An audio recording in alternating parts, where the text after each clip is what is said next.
On the morning his beloved wife lay in city hospital, clinging to her final breaths, Victor faced a betrayal that pierced deeper than grief.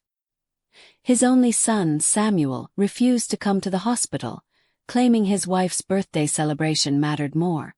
"She'll either make it or she won't, but Miriam only turns 32 once," Samuel had said the night before.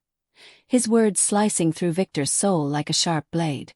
The silence in the house felt unbearable as Victor adjusted his black tie again and again, staring at Grace's untouched teacup still resting on the counter, the faint lipstick marking the rim like a cruel reminder of absence. The next morning at 8:30 Victor's trembling hands dialed Samuel's number, praying his son had changed his mind. "Where are you watching from today? Kindly hit like, comment and subscribe to this channel for more." 4 rings passed before a groggy voice answered. Music thumped in the background, mixed with Miriam's high-pitched laughter about balloons and decorations. "Dad, I told you already. Miriam's birthday party is tonight. We've been planning this for months," Samuel said casually. Victor tightened his grip on the receiver. "Your mother is in her last hours. This is once in a lifetime." The cold reply returned like ice water. "I already told you, birthdays don't wait." Victor sat frozen in his chair after the call, the dial tone humming like a cruel echo in his ear. His wedding ring caught the morning sunlight through the kitchen window, casting long shadows on Grace's reading glasses that still sat folded neatly by the phone. The hospital had prepared a private room for family to gather, yet Samuel's name was missing now, scratched out in Victor's mind. At City Hospital, faces turned expectantly when he arrived alone. "Where is Samuel?" asked Patricia, Grace's younger sister. Victor forced his lips to form the words, though they tasted bitter. He had other commitments. The disappointment on their faces deepened his grief. Inside the sterile hospital room, the steady beeping of machines was the only sound. Victor stood beside Grace's bed, her once lively face now pale, lips whispering faint prayers he could barely hear. 23 people had gathered to say goodbye. Neighbors, old friends, and members of her church choir, but her son was not among them. The pastor spoke gently about faith and family, words meant to comfort, yet each syllable pressed like a weight on Victor's chest. "She was so proud of him," whispered Mrs. Bellow, clutching Victor's hand. He nodded quietly, remembering Grace's endless defenses of Samuel, even when he had failed her countless times. Driving home that evening, Victor gripped the steering wheel until his knuckles turned white. The passenger seat beside him felt emptier than ever, once filled by Grace's soft presence. She had always insisted they drive her small blue Corolla instead of his truck, saying it saved fuel and was better for the environment. Now the car sat in the hospital parking lot, unused. The radio hummed her favorite gospel song, but Victor quickly switched it off. Their quiet street looked unchanged, painted fences, tidy gardens, and children playing, but everything inside him had shifted. Turning his key in the front door, Victor entered silence heavier than any storm. Victor hung his keys on the wooden hook Grace had once insisted he install by the door, a simple daily act that now felt monumental in the silence. No humming from the kitchen, no gentle laughter from the sitting room. Only the house settling into memories of 42 years. He loosened his black tie and sank into the old leather chair Grace always said clashed with her bright curtains. She had wanted to redecorate for years, but Victor always claimed to be too busy with the business. Now those curtains would remain forever. Her final choice, her quiet victory. Their wedding photo smiled down from the mantel, Grace radiant at 25. Memories returned like an unstoppable flood. Samuel's first steps across that same sitting room, chubby hands reaching for Grace's outstretched arms. Handmade birthday decorations because they could not afford store-bought. Grace working double shifts at Unity Diner while Victor built his construction company from scratch. She never once complained. Not when he worked 18-hour days. Not when meals were nothing but rice and beans for weeks. "We are building Samuel's future," she whispered each night when their boy fell asleep between them. Victor wiped his face, realizing they had sacrificed everything for Samuel, believing their son would carry their love forward. Instead, he had abandoned it. On the nightstand in their bedroom, Victor found Grace's well-worn Bible, bookmarked at Psalms. A handwritten note slipped out, her script still steady despite her illness. "My dearest Victor, please don't let Samuel forget us. We gave him everything we had. I hope that was enough. All my love, G." His hands trembled as he read it over and over. In the closet, a small wooden box lay hidden. Inside were Samuel's report cards from kindergarten to university, each one carefully labeled with Grace's notes. "So proud. Our brilliant boy." The memories stung like fire, sacrifices wrapped in love and yet unreturned. Victor sat at his desk, the same mahogany one he had used for 20 years to sign contracts and balance accounts. But tonight, it became an altar of reckoning. He pulled out his calculator, adding every sacrifice they had poured into Samuel's life. 4 years of university. $58,000. Graduate school he never finished. $50,000. The house down payment. $370,000. His wedding to Miriam. $78,000. His first car. $38,000. Loans for failed businesses and endless emergencies. Another $90,000. The numbers climbed like a mountain. In 17 years, they had given Samuel more than $860,000. Nearly $1 million given freely with love. Victor's heart ached at the truth. His son had only taken. Darkness fell outside, but Victor did not turn on the lights. Papers lay scattered across the desk like wounds on display. Grace's secret notebook appeared among the files, filled with her sacrifices written in her hand. Cancelled anniversary dinner. Needed $5,000 for Samuel's car repair. Postponed my doctor's visit. Samuel needed rent. Bought cheaper groceries. Sent money for Miriam's birthday. Her last entry pierced deepest. We gave Samuel everything. I pray he remembers us kindly. Victor closed the notebook slowly, his decision forming like steel. Fire. For too long, grief had blinded him. Now he saw clearly. Samuel would learn that actions have consequences. At dawn, Victor sat at his desk, the same one where Grace had often left small notes of encouragement during his long working nights. His coffee grew cold as he reviewed bank statements, each page stamped with transfers marked Samuel. 17 years of withdrawals stretched across the screen like chains binding his past. The evidence was undeniable. Samuel had not just received help. He had lived on his parents' sacrifices.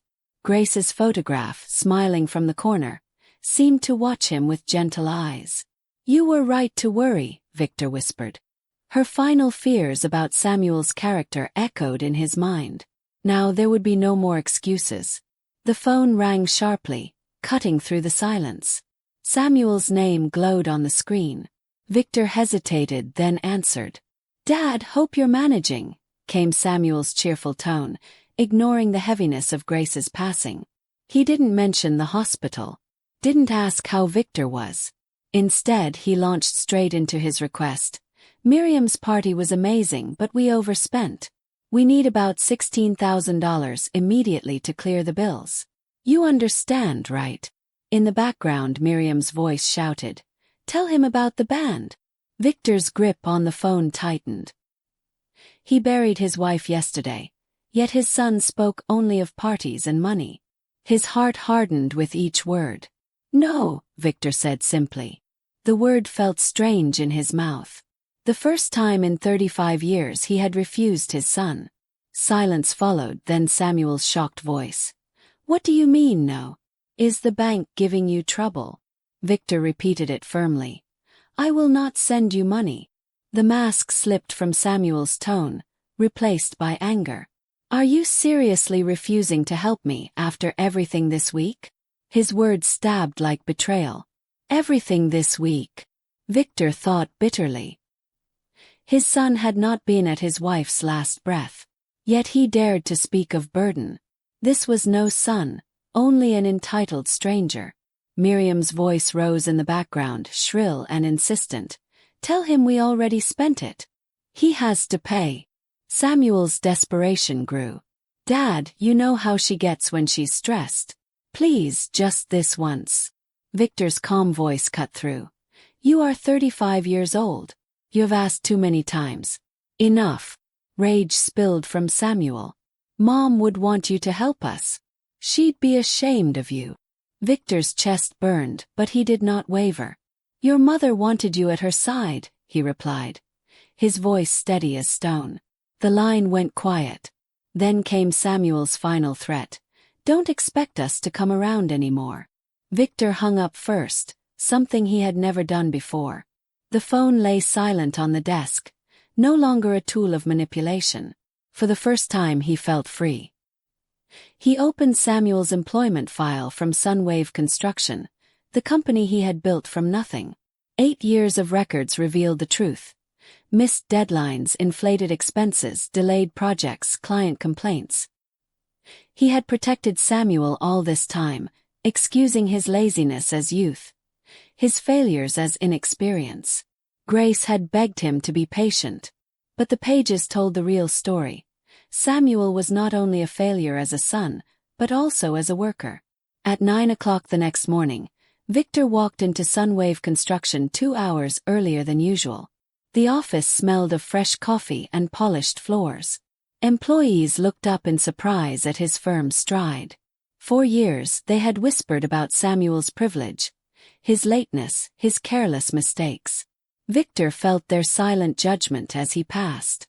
In his office, Samuel's smiling portrait hung on the management wall. For the first time Victor saw it differently.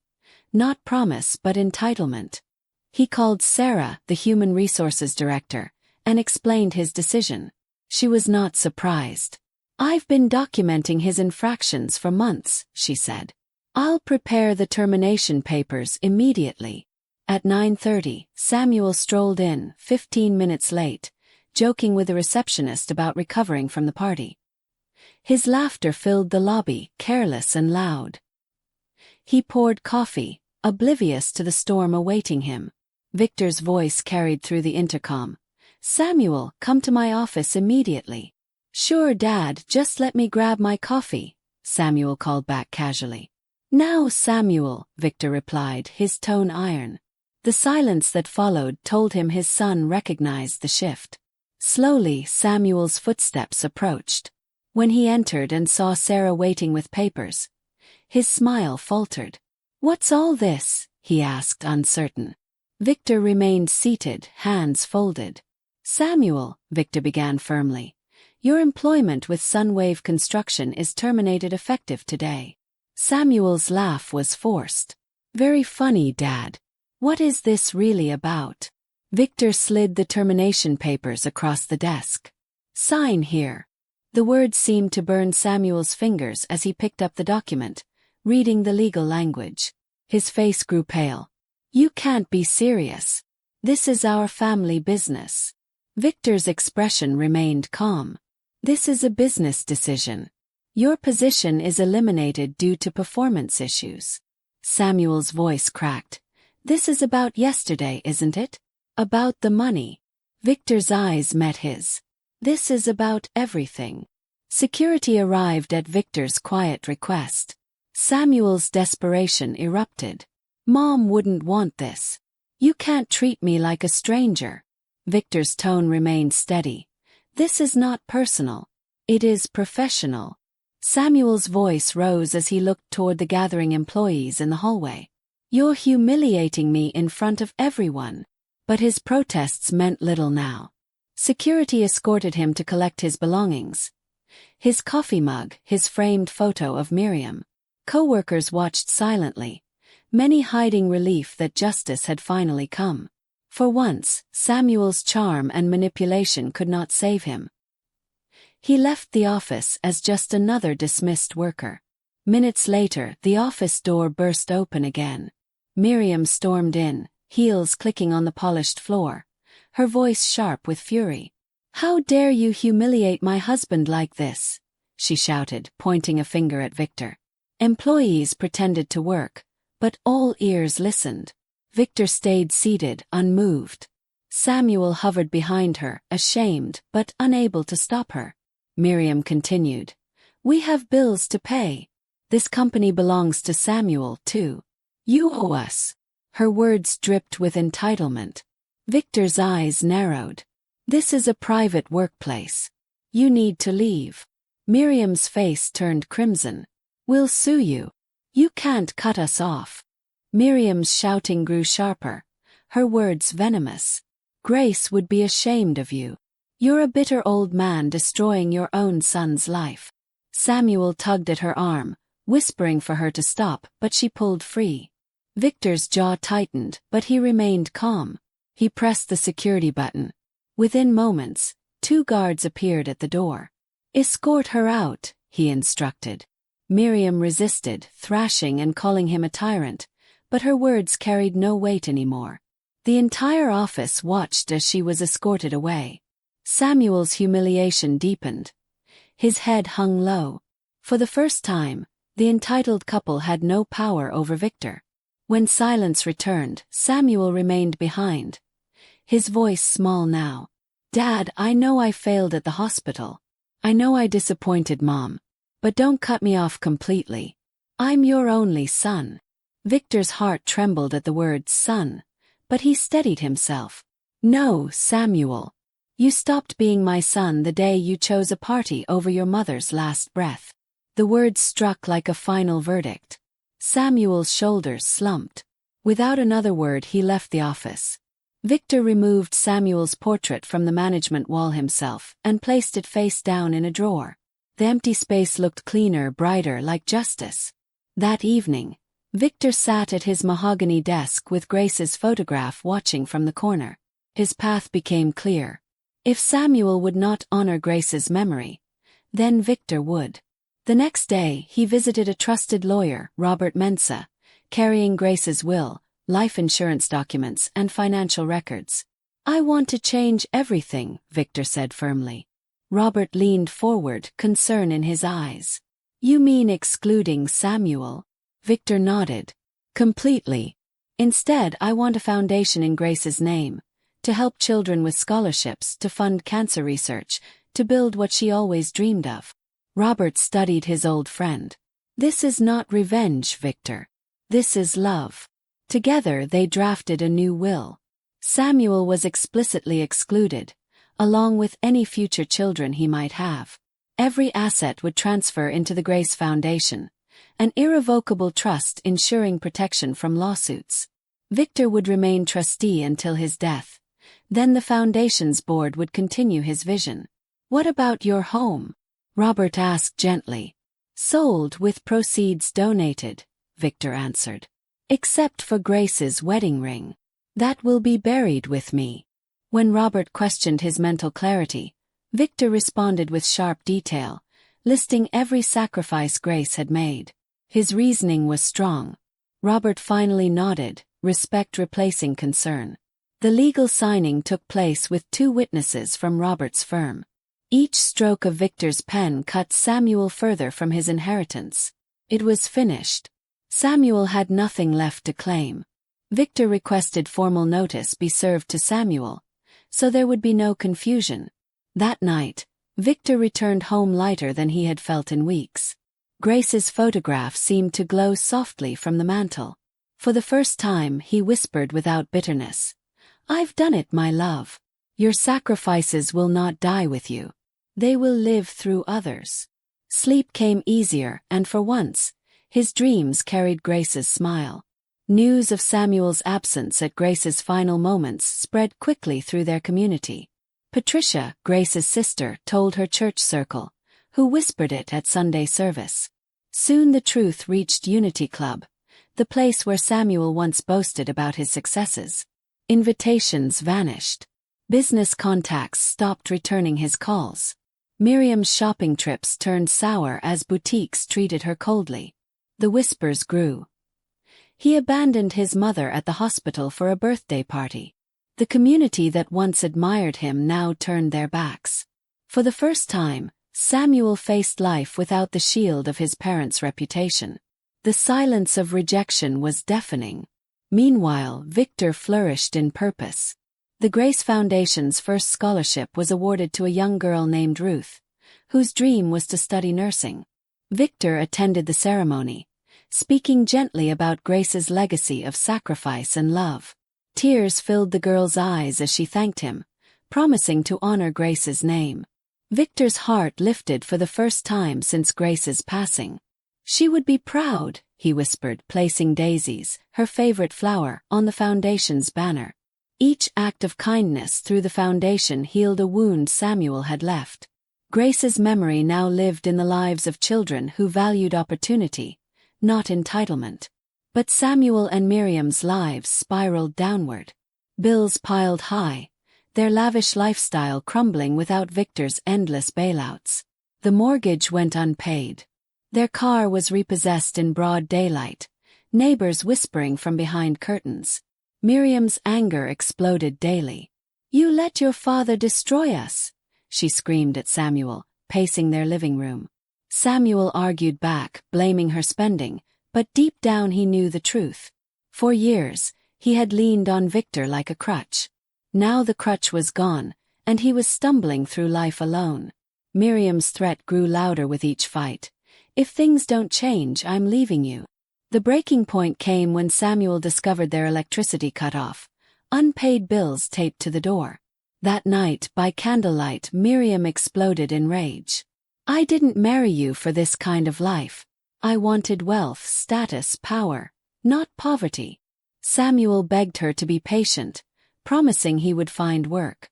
But no company would hire him. His reputation had followed him everywhere. Miriam finally delivered her cruelest blow. "Your father was right about you. You're nothing without him." The next morning, she packed her bags and left, walking out of Samuel's life forever. Her betrayal completed his downfall. Samuel now lived alone in a small, crumbling apartment above a mechanic's shop. He worked odd jobs, his once proud shoulders now bent with shame. Each night, he stared at a single object he had managed to keep. His mother's old vase, a gift she had once placed in his hands with love. It mocked him now, reminding him of what he had lost. One evening, desperate and broken, Samuel called Victor. His voice cracked over the line. "Dad, I know I failed. I know I hurt you. But please, give me another chance." Victor listened silently, weighing the request. The final judgment was near. Victor agreed to meet Samuel at City Park, the same place where he had once taught his little boy to ride a bicycle. Samuel arrived looking older, his face unshaven, clothes wrinkled, and his eyes carrying the weight of humiliation. He spoke quickly, desperation dripping from his voice. "Dad, I know I was wrong. I should have been there for Mom. I see that now. Please let me come back into your life. Can change. I promise." Victor studied him silently, his heart torn between memory and truth. Could this broken man ever become the son Grace had always defended? Instead of answering, Victor asked calmly, "When is your mother's birthday?" Samuel hesitated, his face tightening, then guessed, "June 10th. Victor's chest tightened. "Won't." He tried again. "What was her favorite flower?" Samuel shifted nervously. "Roses." Wrong again. Grace had loved daisies, filling their garden every spring. In that moment, Victor's heart hardened with clarity. Samuel had not truly known his mother at all. All the sacrifices, all the love she had poured into him, and he couldn't recall the simplest truths. Victor saw it clearly now. His son's love had never been for Grace, only for what she provided. Samuel's frustration boiled over. "This is ridiculous. I told you I'm sorry. Isn't that enough? You're wealthy, Dad. You don't need all that money. Help me get back on my feet. Isn't that what family is for?" The entitled tone returned, the same voice that had demanded for years. Victor stood slowly, his face calm but unyielding. "Your mother once wrote that she feared we raised a child who only loved our money. Tonight I see she was right." Samuel's face went pale, his lips trembling as if struck. For the first time, he realized his mother had seen through him.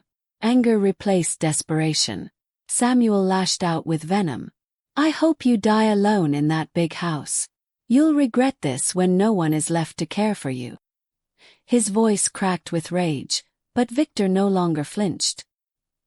He stepped back, closing his coat against the night wind. "No, Samuel. I'm not alone. I have your mother's memory, the Grace Foundation, and a community that values love over greed. I am richer than you will ever be." Samuel pounded his fist against the park bench in fury, but Victor turned and walked away, each step heavy with finality, yet filled with peace. 1 year later, Victor walked through Sunrise Cemetery carrying a bouquet of daisies for Grace's grave. Birds sang in the trees, sunlight spilling across polished stones. Kneeling by her resting place, he spoke softly. "My love, 20 children are in school today because of you. The Grace Foundation has given them hope. Your name lives on." He smiled faintly, healthier and lighter than before. Leaving the cemetery, he passed Samuel working at a roadside kiosk, head bowed in shame. Their eyes met briefly, but Victor kept walking. For the first time in years, his heart was free. Justice had been served.